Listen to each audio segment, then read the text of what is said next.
Ang Special Action Force o SAF ay isang elite unit sa Philippine National Police.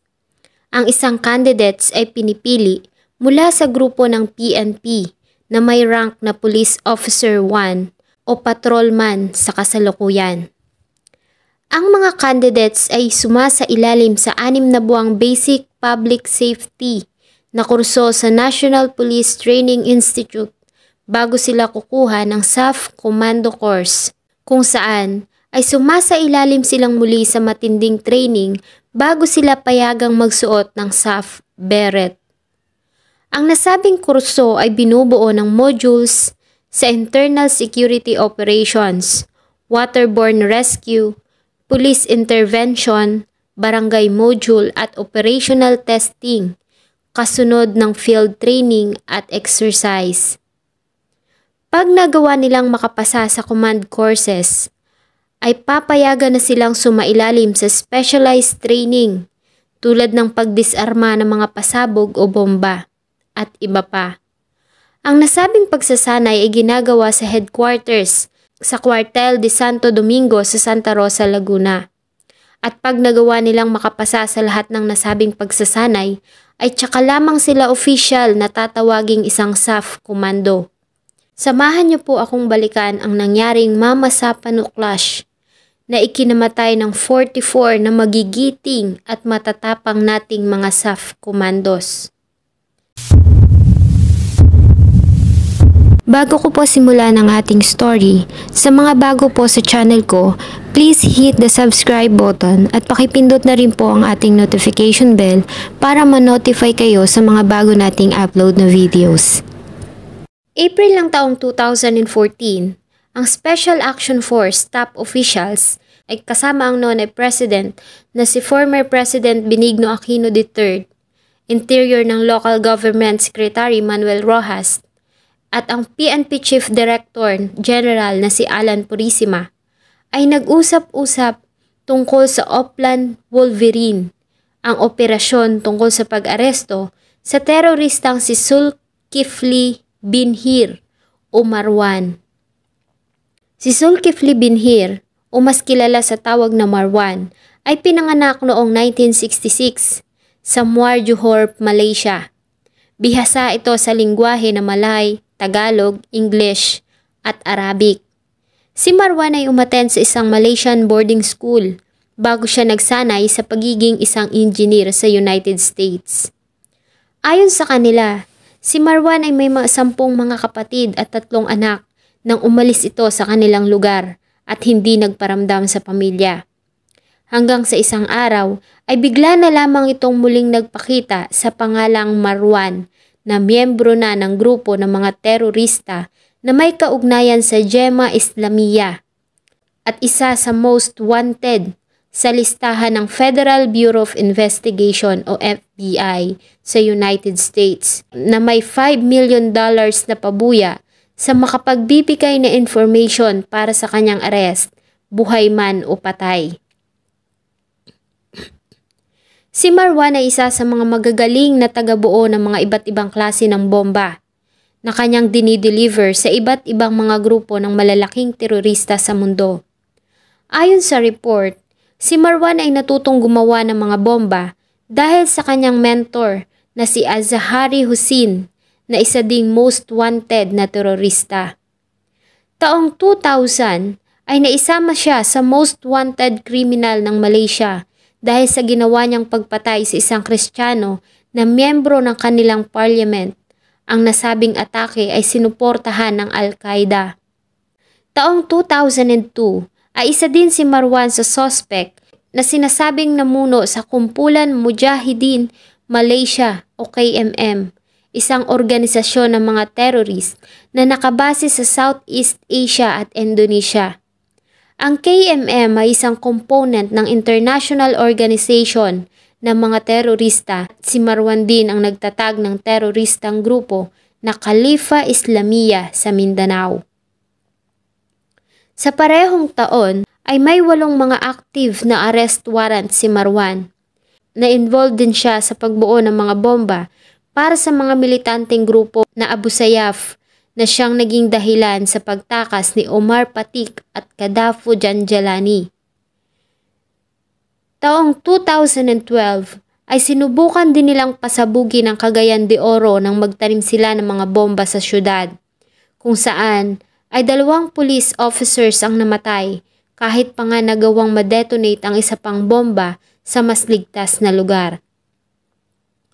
Si Marwan ay nagtago sa Mindanao sa ilalim ng proteksyon ng Bangsamoro Islamic Freedom Fighters o BIFF, kung saan ay nagsanay siya ng 300 na mga militante at tinuruan niya ang mga ito ng pagbuo at pagdetonate ng mga bomba. January ng taong 2015, nang bumisita ang Papa sa ating bansa, ay sinubukan din ng grupo nila Marwan na paslangin ang Papa. Ngunit hindi sila nagtagumpay dahil sa pagbabago ng mga plano ng Papa minutes before the planned convoy. Si Ahmad Ahmad Usman I. Batabo naman, umas kilala din sa tawag na Abdul Basit Usman, ay isang Filipino na terorista at may kaalaman din sa paggawa ng mga pampasabog na siyang namuno sa Special Operation Group ng BIFF na may kaugnayan sa militanteng grupo ng mga Abu Sayyaf at Jemaah Islamiyah. Si Usman ay pinanganak noong 1974 sa Labu-Labu sa bayan ng Sharif Agwak, Maguindanao. Nagtrabaho siya sa Pakistan bago siya naugnay sa mga aktibidad ng terorismo. Ayon sa report, ay may kinalaman si Usman sa nangyaring pagsabog sa General Santos City noong 2002 na kumitil ng 15 katao at 60 sugatan. Si Usman ay nasa listahan din ng most wanted person ng United States at may reward na $1 million para sa makakahuli sa kanya, patay man o buhay. At dahil sa nasa jurisdiction sila ng ating bansa, ay nagsimulang bumuo ng plano ang mga otoridad para hulihin ang 2 terorista. November ng taong 2014 ay muling nagsagawa ng operasyon ang SAF para pa rin sa pag-aresto kay Marwan sa ilalim ng Oplan Terminator. Ngunit ang plano ay na-abort dahil sa nasira ang bangka na kanilang ginamit ayon kay Napeñas. December 12 ng pareho pa ding taon ay sinubukang pasukin ng SAF ang Mama Sapano. Ngunit hindi nila ito itinuloy matapos na mapasabak sa barilan sa ilang mga armadong grupo. At dahil sa pagbisita ni Pope Francis sa ating bansa noong January 2015, ay pansamantalang isinantabi ang plano hanggang sa makabalik ang Papa Vatican. At dito na nga nabuo ang plano na pinangalanan nilang Oplan Exodus, na nagmula sa biblical name na Exodus na ang ibig sabihin ay ang pag-alis o paglisan. Ang mahigit 300 mga komandos ng Special Action Forces na karamihan ay nagmula sa probinsya ng Mindanao, particularly Zamboanga City, ay hinati nila sa ilang grupo na tinawag nilang Special Action Companies o SAC. At lahat ay may kanya-kanyang mga designated assigned na area. Ang mga officials na naka-assign sa misyon ay confident na magiging successful ang mission. At tinungo na nga ng mga SAF commandos ang lugar ng target, ang bayan ng Mama Sapano sa Maguindanao. Ang grupo ay bumaba sa kanilang Vehicular Drop-Off Point o VDOP along the Maharlika Highway na siyang kanilang naging Advanced Command Post o ACP. Ang 84th SAF Company o Seaborne Unit na binubuo ng 41 commandos, ang grupo na naka-assign para sa pag-aresto kay Marwan at Usman. At sila din ang unang grupo na umalis ng command post.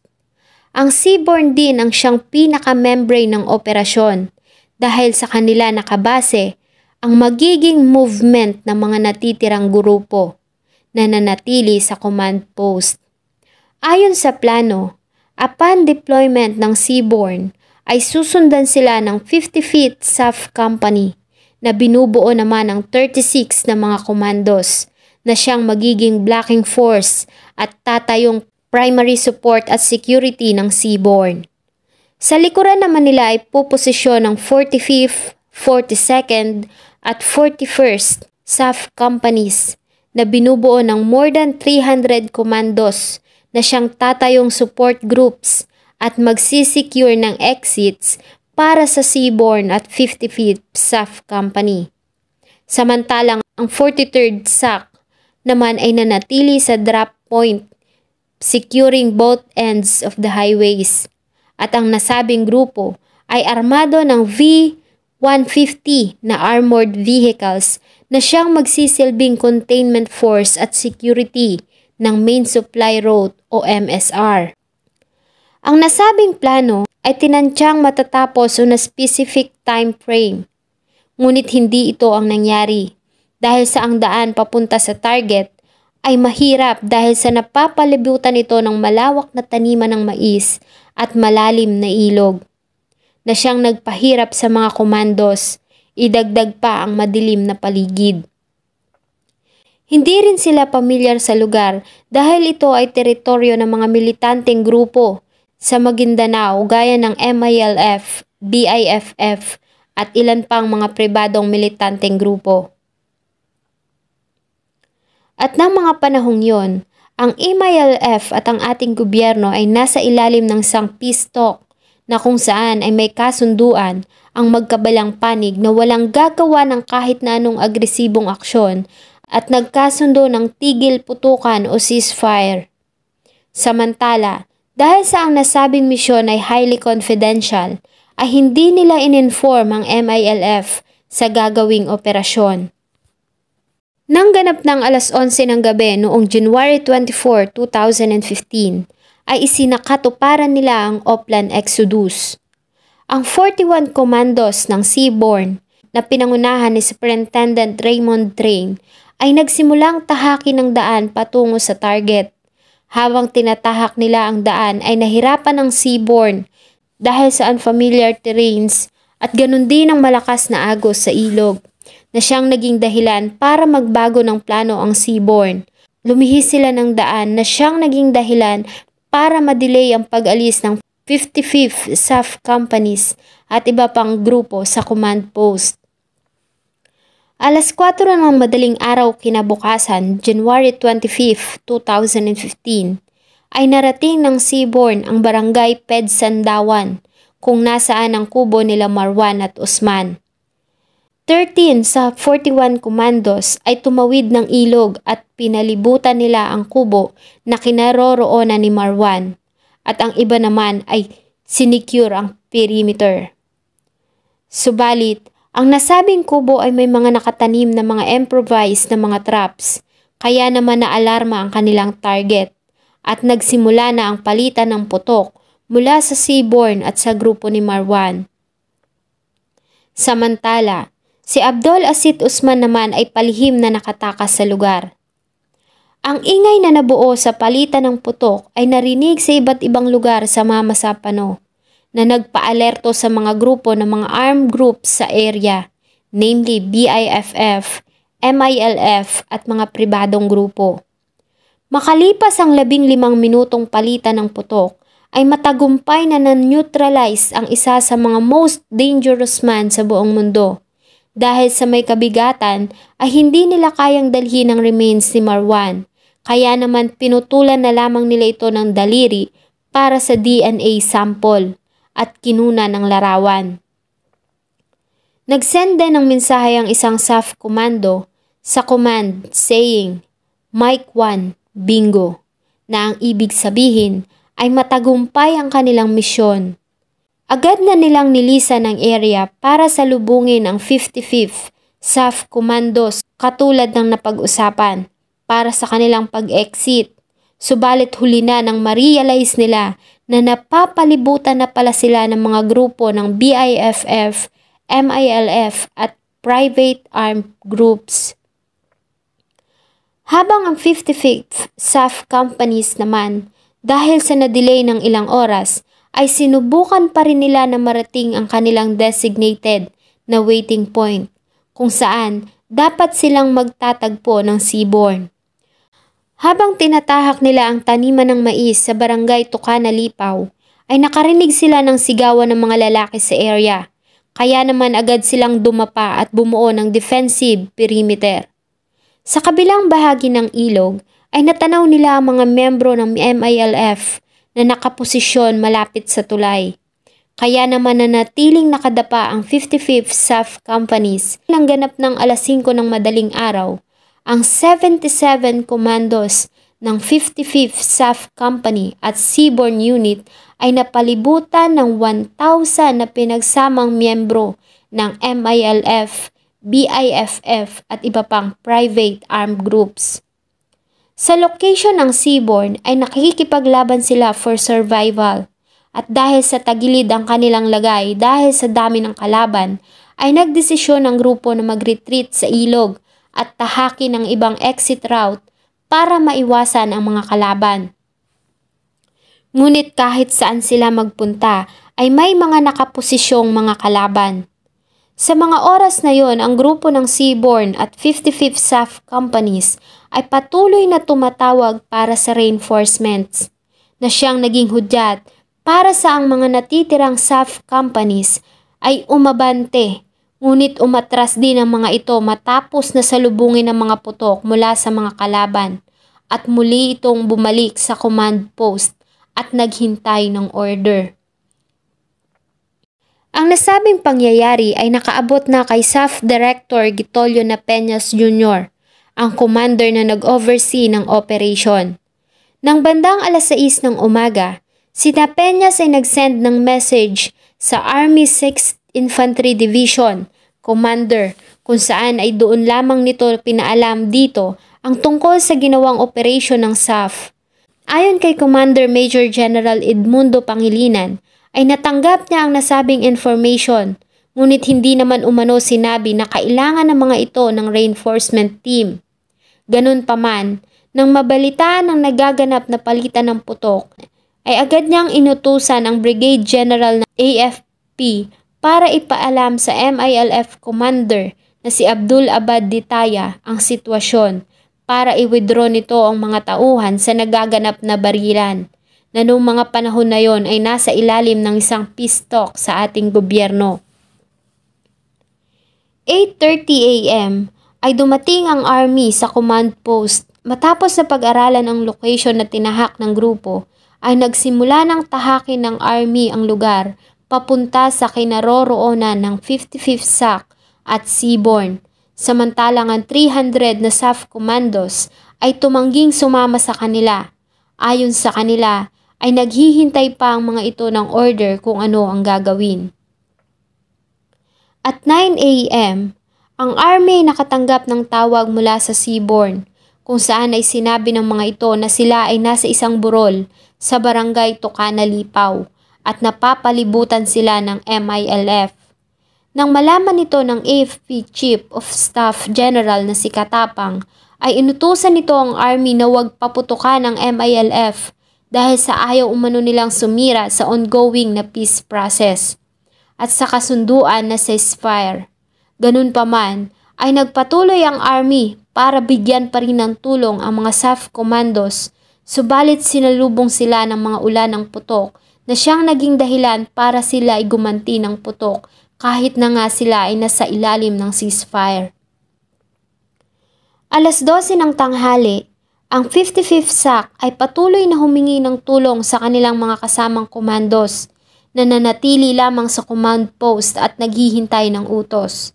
Ganon din ang mga officials na hindi rin alam kung ano ang hakbang na gagawin. Bandang alauna ng hapon ay opisyal nang nawala ang kontak sa 55th SAF companies. Alas 4 ng hapon, ang Seaborne ay nakatanggap naman ng ulan ng bala at mga pasabog. Ayon sa isa sa mga survivor, ay nanatili pa silang tahimik para umano isipin ng kalaban na patay na silang lahat. Matapos nilang bumagsak dahil sa walang tigil na putok mula sa mga kalaban. Bandang alas 4 ng hapon ay nagpaalam na ang mga komando sa kanilang mga kasama habang naghahanda para sa kanilang huling laban. Ang plano ay ang lumaban hanggang sa kanilang huling bala. Gawin ko nun, kung Sari-sari na yung iniisip ko. Mabuhay pa ba ako dito? Hindi. Para na akong patay. Wala man lang akong magawa. Tapos sabi na wala na si Cordero. Patay na. Mamaya may nagsasabi na naman na wala na si Tyros. Patay na. Ang palitan ng putok ay tumagal din ng ilang oras hanggang sa magdesisyon ng army na magpawala ng white phosphorus ng bandang 5:30 ng hapon. Ang white phosphorus ay ginagamit para gawing cover at para makahingi din ng tulong sa ibang grupo na makita ang kanilang lokasyon at maiwasan ang risk mula sa friendly fire o putok mula sa mga kakamping grupo. Nang makita ng mga armed groups ang usok mula sa white phosphorus, ay umatras na ang mga ito at huminto na ang bakbakan. Maya-maya pa ay nagsimula na ang paghahanap sa kinaroroonan ng 77 Commandos at doon na nila nakita ang kalunos-lunos na kalagayan ng mga SAF na naipit sa bakbakan. Pagdating ko doon, ma'am, nagpasalamat sila, ma'am. Sir, salamat nandito kayo. Kinonsider na namin na dito kami mamamatay. Pagdating namin sa area, may patay na sila, may wounded. Tinanong kami kung ano kayo, GSOG? Ay hindi, sa DRC kami, sabi ko. So nabigla sila kasi wala talaga silang inaasahan na reinforcement. 35 sa 36 na mga SAF ng 55th SAC ang namatay. At sa seaborne naman ay siyam sa 41 na SAF nito ang namatay. 9 a.m. ng pareho pa ding araw ay agad na nagpatawag ng security meeting kasama si DILG Secretary Rojas, Defense Secretary Voltaire Gasmin, Katapang, Espina at Pangilinan. At sa nasabing meeting ay kinumpronta ni Rojas sina Peñas kung saan nito nakuha ang orders at sinabi ni Peñas na ang order ay nagmula sa nakasuspending si PNP Chief Director General Alan Purisima. Alauna na ng tanghali nang ma-recover ang katawan ng 44 na SAF members na namatay sa bakbakan. Ganap na 2:00 ng hapon ng January 26, ang nag-iisang nakaligtas na kasama sa 55th SAC na si Christopher Lalan ay natagpuan nila sa kalsada. Agad nila itong dinala sa army ng 45th IB headquarters para makasama nito ang iba pang SAF commandos. Halos maiyak ito sa galit nang makita ang mga kasamahan at nagtanong kung bakit walang dumating na suporta at reinforcement gaya ng napag-usapan sa plano. At 3 p.m., sa isang press briefing ay sinabi ni Rojas at Espina na ang nangyari ay misencounter na nagpasilab ng galit sa maraming mamamayan at agad na bumuo ng Board of Inquiry para sa investigasyon. January 28, 2015 ay naglabas ng pahayag si former President Benigno Aquino III kung saan ay nagbigay siya ng detalye tungkol sa nangyari at official niya ding dineklara ang January 30 bilang National Day of Mourning para sa 44 na mga SAF commandos na namatay sa Mama Sapano.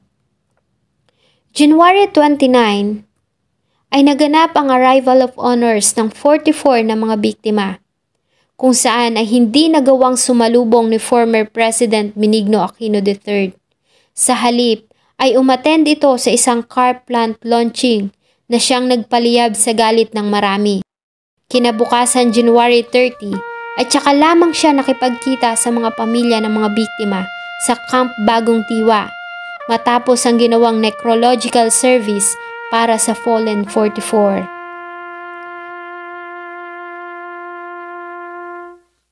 Ang Senado ay naglabas din ng kanilang report matapos ang ilang mga public hearings. Sa nasabing report ay sinabi ng mga senador na si former President Benigno Aquino III ang responsible sa nangyari bilang siya ang Chief of Command. Ang nasabing pangyayari ay tinawag ng Senate na massacre dahil sa nature kung paano namatay ang mga commandos.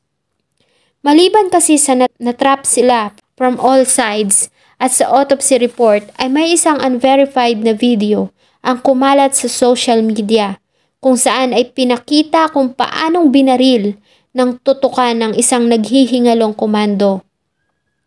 at 30 sa mga SAF ang nagtamo ng gunshot wounds sa kanilang ulo mula sa isang malakas na klase ng baril dahil sa nagawa nitong mag-iwan ng malaking pinsala sa kanilang mga bungo. Ayon pa sa kanila, ang nangyari sa Mama Sapano ay overkill at kung sasabihin umano ito na isa lamang trahedya o misencounter tulad ng sinasabi ni former President Aquino sa kanyang mga naging pahayag ay magbibigay ng kawalang hustisya para sa fallen 44 ng PNP. Paanong namatayan? Yung isa, binaril nyo sa ulo eh. Buhay na buhay pa yung tao eh. Yung isa, hinubaran nyo ng bulletproof niya eh.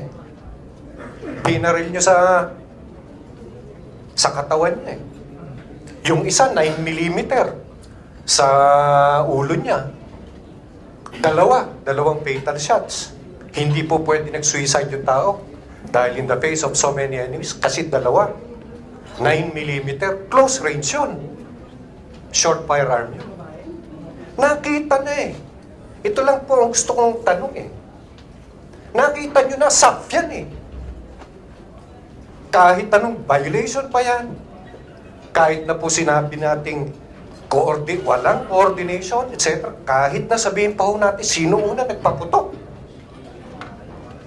Kausap yan eh.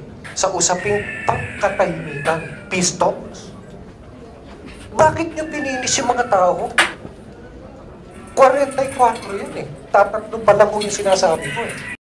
Samantala, ang CHR o Commission on Human Rights sa pangunguna ng kanilang chairperson na si Loretta Ethal Rosales ay sumalungat sa pahayag ng Senados na kalabisan dahil ayon sa kanya, ang paggamit umano ng Moro troops ng mga malalakas na uri ng armas at mortar ay hindi masasabing kalabisan dahil after all, ang mga SAP ay armado din ng mga high-powered na mga firearms o sa madaling salita ay sinabi niya na mga SAF ay hindi lumalabas na helpless o unresisting.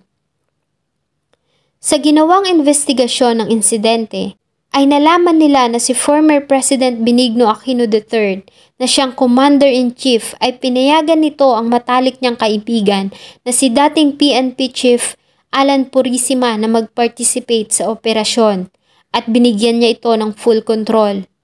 Nang mga panahong yun, si Alan Purisima ay suspended dahil sa kasong graft na isinampa sa kanya ng ombudsman. Subalit sa kabila nito ay pinagkatiwala ni former President Benigno Aquino III dito ang operasyon together with SAF Director Gitolio Napeñas Jr. At ang Deputy General Director na si Leonardo Espina na siya dapat na inatasang mag-oversee ng operation ay hindi isinama sa plano sa hindi alam na kadahilanan. At ayon sa kanya ay na-inform lamang siya tungkol sa operasyon noong January 25 ng umaga. Samantala, nang tanungin naman ng MILF kung bakit nasa kanilang teritoryo si Marwan sa isang Senate hearing, ay itinanggi ni MILF Chief Negotiator Mohagi Iqbal na si Marwan ay nasa kanilang refugee at sinabi nito na ang terorista ay nasa pangangalaga ng BIFF. At ayon sa kanila, ay hindi sila na-inform sa gagawing operation ng SAF sa lugar, kaya naman hindi nila nagawang makilala ang mga komandos na naipit sa bakbakan, kahit pa nga ay nasa ilalim sila ng ceasefire. February 4, 2015 ay kinumpirma ng FBI na patay na si Marwan dahil sa DNA matching. Samantala, sa ilang buwan na ginawang manhunt, ay namatay si Usman sa isang encounter laban sa MILF noong May 3, 2015 sa Geldungan, Maguindanao. Isa sa kanyang mga bodyguards ang sinasabing responsible sa kanyang pagkamatay para makuha ang 1 million na halaga na nakapatong sa kanyang ulo. Ngunit pinasinungalingan naman ito ng Armed Forces of the Philippines at nagsabi na si Usman ay namatay sa kamay ng Moro Islamic Liberation Front o MILF. Sa pareho ding araw, sa isang press conference, ay sinabi ni Katapang na hindi nakipag-coordinate sa kanila ang PNP at pinaliwanag niya ang naging role ng militar sa operation sa Mama Sapano. February 5, 2015, sa isang press conference ay sinabi ni Rojas at ni Acting PNP Chief Deputy Director Leonardo Espina na pareho silang walang kaalam-alam sa Oplan Exodus. Ayon kay Napeñas, ay sinabihan siya ni Director General Purisima na sabihan si General Espina kapag nandoon na sila sa lugar. At hindi niya naman nagawang sabihin ito kay Secretary Rojas dahil sa ito umano ay violation ng chain of command. Samantala, sa isa ding press conference ay sinabi ni former President Benigno Aquino III na alam niya ang operation at personally ay nakakausap niya si Napeñas tungkol sa operasyon at paulit-ulit niya umanong sinabi dito na ipaalam ang plano sa iba pang officials ng mga security forces sa area. March 2015, Philippine National Police Board of Inquiry ay naglabas ng report tungkol sa kanilang ginawang investigasyon. At sa nasabing report ay sinisi ng mga ito si Purisima dahil sa ginawa nitong pagkontrol sa operation, gayong siya ay walang authority at nakasuspinde. At sinabi din nila na binaypass ni President Aquino ang chain of command sa ginawa nitong pagpayag kay Purisima na maging bahagi ng operasyon. September 2015, ang Department of Justice ay nagsampa ng charges laban sa 90 na mga individual mula sa MILF, BIFF at private armed groups. Taong 2017, sa gabi ng ikalawang anibersaryo ng Mama Sapano Clash, ang ombudsman ay nag-file ng criminal complaint laban kay Purisima at Napeñas. At sa pareho ding araw, ang noon ay president na si former President Rodrigo Roa Duterte ay naglabas ng pahayag tungkol sa reinvestigation sa nangyaring operation sa Mama Sapano. At nagbigay ito ng Medal of Valors o Medalya ng Kagitingan kay Senior Inspector Gidnat Tabdi at SPO2 Romeo Sempron, habang Medalya ng Kabayanihan naman sa 42 SAF Commandos na naging biktima ng bakbakan sa Mama Sapano. At dineklara niya din ang January 25 taon-taon bilang National Day para alalahanin ang ginawang kabayanihan ng SAF 44. July 2017, si Ombudsman Conchita Carpio Morales ay formal na inakusahan si former President Aquino III ng 1 count ng graft at usurpation of authority dahil sa naging role nito sa Mama Sapano Clash. VACC o Volunteers Against Crime and Corruption na nagrepresenta sa mga naulila ng 44 fallen heroes ay nag-file ng motion for reconsideration sa Ombudsman noong July 19, 2017 at iginiit nila na sampahan si former President Aquino III ng 44 counts ng reckless imprudence resulting in homicide. July 23, 2017 ay nag-file naman si former President Aquino ng motion for reconsideration para sa dismissal ng kaso laban sa kanya. September 14, 2017 ay dininay ni Ombudsman Morales ang appeal ni Aquino. Ganon din ang appeal mula sa mga kamag-anak ng mga biktima na sa charge na 44 counts ng reckless imprudence resulting to homicide na isinampa ng mga ito kay former President Aquino III. January 25, 2019, 4 na taon matapos ang madugong laban, ang pamilya ng 44 SAF ay nagsama-sama sa Supreme Court at nanawagan pa din ng hustisya. June 2021, sa edad na 61 ay namatay si former President Benigno Aquino III sa sakit na renal disease at diabetes. Ang ating bansa ay habang buhay natatanaw ng utang na loob sa SAF 44 dahil sa kanilang ginawang kabayanihan. Ang kabayanihan ng SAF 44 ay muling nagbigay ng karangalan sa maruming pangalan ng kapulisan na dinungisan ng mga tiwali nitong mga miyembro. Ang kanilang kwento ay mananatiling inspirasyon para sa karamihan at maging sa mga susunod na henerasyon. Sana po ay nagustuhan nyo ang malungkot na kwentong akin pong ibinahagi. Huwag nyo pong kalimutang mag-iwan ng inyong saloobin at suggestion sa atin pong comment section. Thank you so much po and see you in my next video.